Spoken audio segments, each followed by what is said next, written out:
I look forward, Mr. President, to talk to you about, obviously, Afghanistan, which is a big issue for us Pakistanis, because stability in Afghanistan means stability in Pakistan. We also want to talk about all three neighbors, Afghanistan, India, Kashmir, and of course Iran.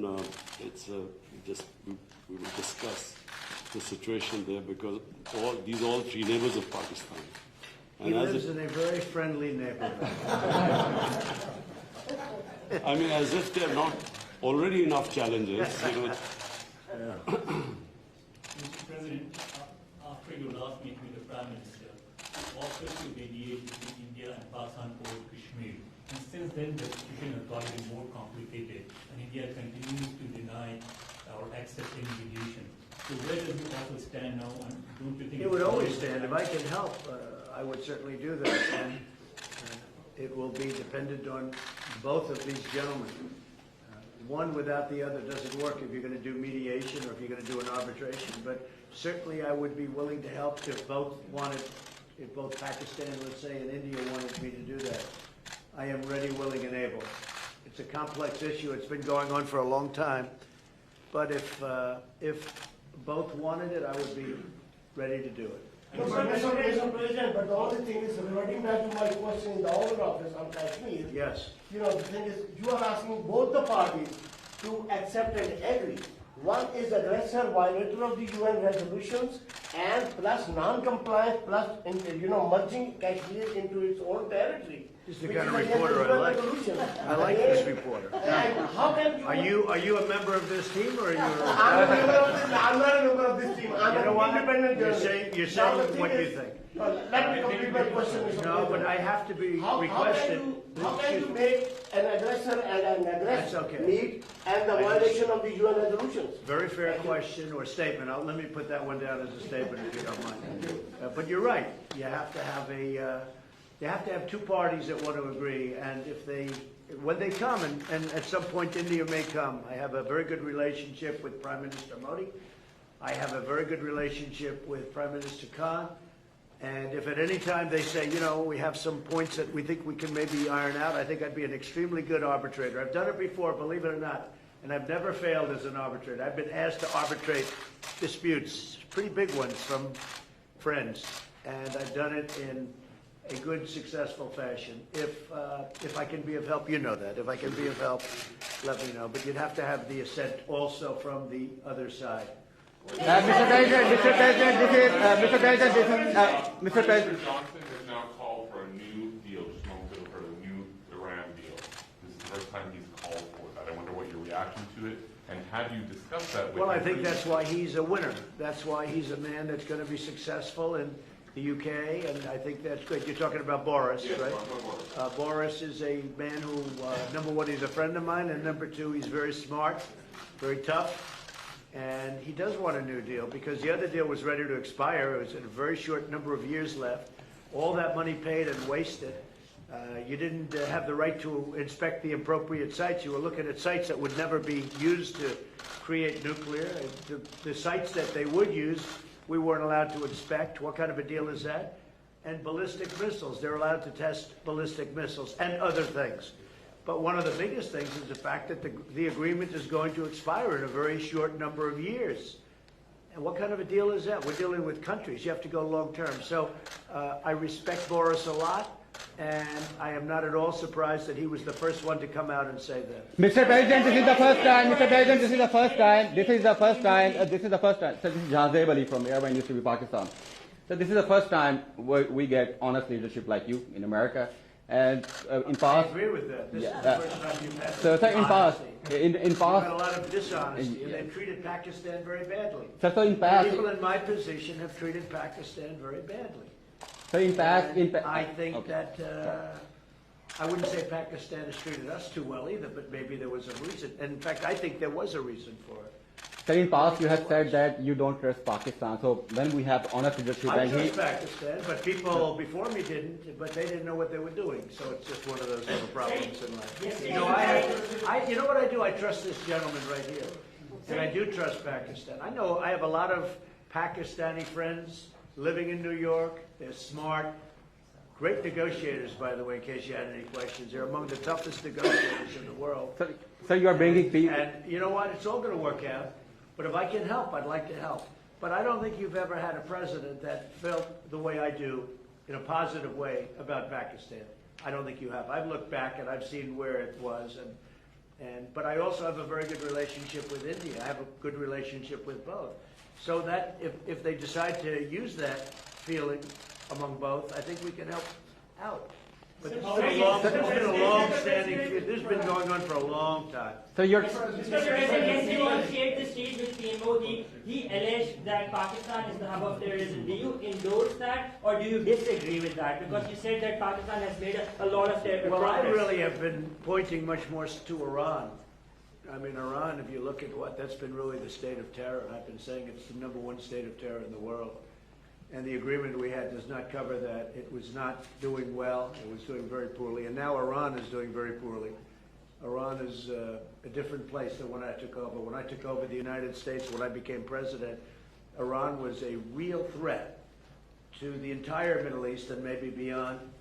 And now they're having very, very big difficulties, to put it mildly. So we'll see.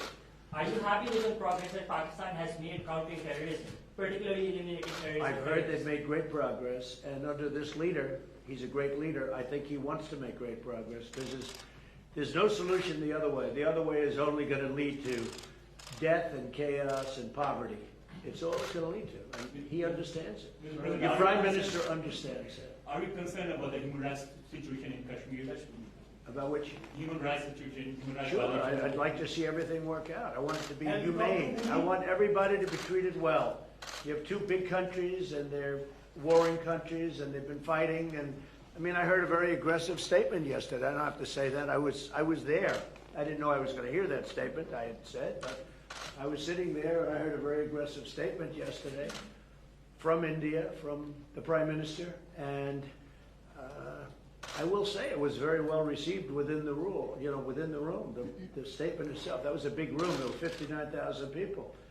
But it was a very aggressive statement, and I hope that they're going to be able to come together, India and Pakistan, and do something that's really smart and good for both. And I'm sure there's always a solution, and I really believe there's a solution to that.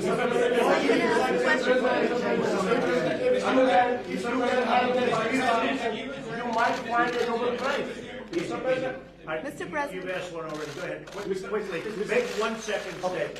Now, if Go ahead, make a you statement. can solve this outstanding issue of Kashmir, very likely and definitely you will be deserving a Nobel Prize on that. I think Peace I'll get a Nobel Nobel Prize for How a lot about of that? things. Mr. President. Mr. I think I'm President, going to get a Nobel Prize for a lot of things if they gave it out fairly, which they don't. They gave it out- Mr. President. Well, they gave one to Obama immediately upon his ascent to the presidency, and he had no idea why he got it. And you know what? That was the only thing I agreed with him on. Mr. President, Mr. President, Mr. President. Right, come on. Other than Pakistan and India, the Kashmiri people are suffering last 15 days. They will talk later on, but right now there was human rights violation in Kashmir. 50 days lockdown, no internet, no food, no nothing. So you know what do you want to do for Kashmiri people? Where do you find reporters like this? These guys are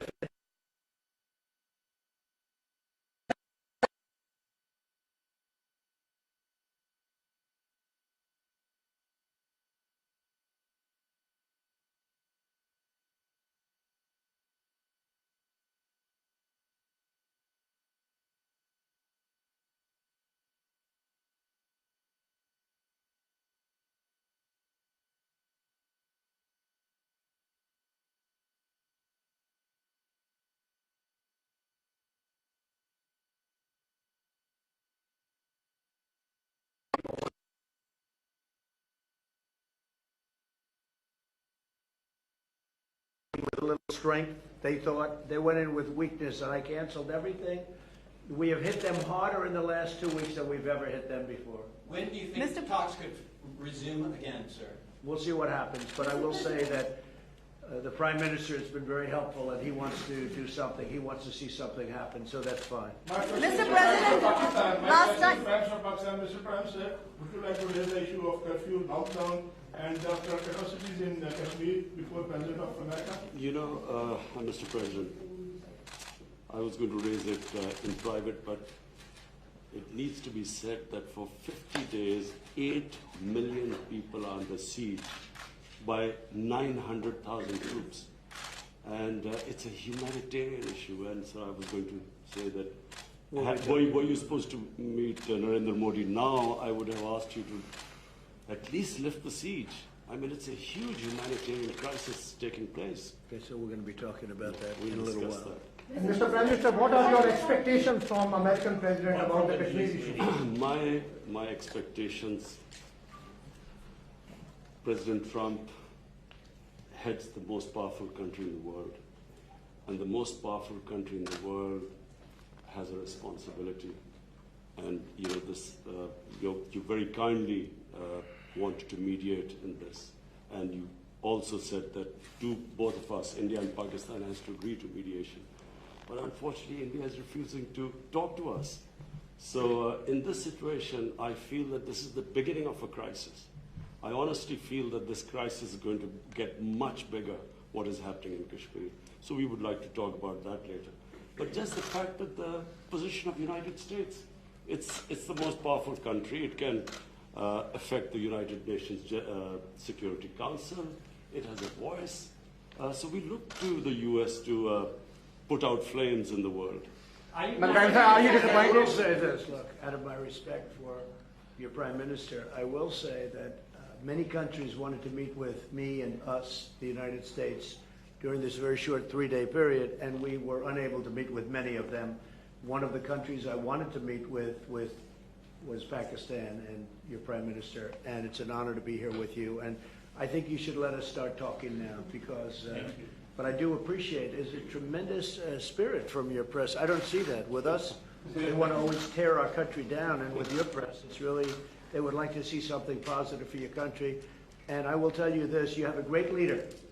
And he's a good man, he's a nice man, happens to be a great athlete, not that that matters, but it's always nice. You are a great leader too, sir. We love you. Thank you very much. You take care of yourselves. Thank you very much. Thank you, sir. Thank you.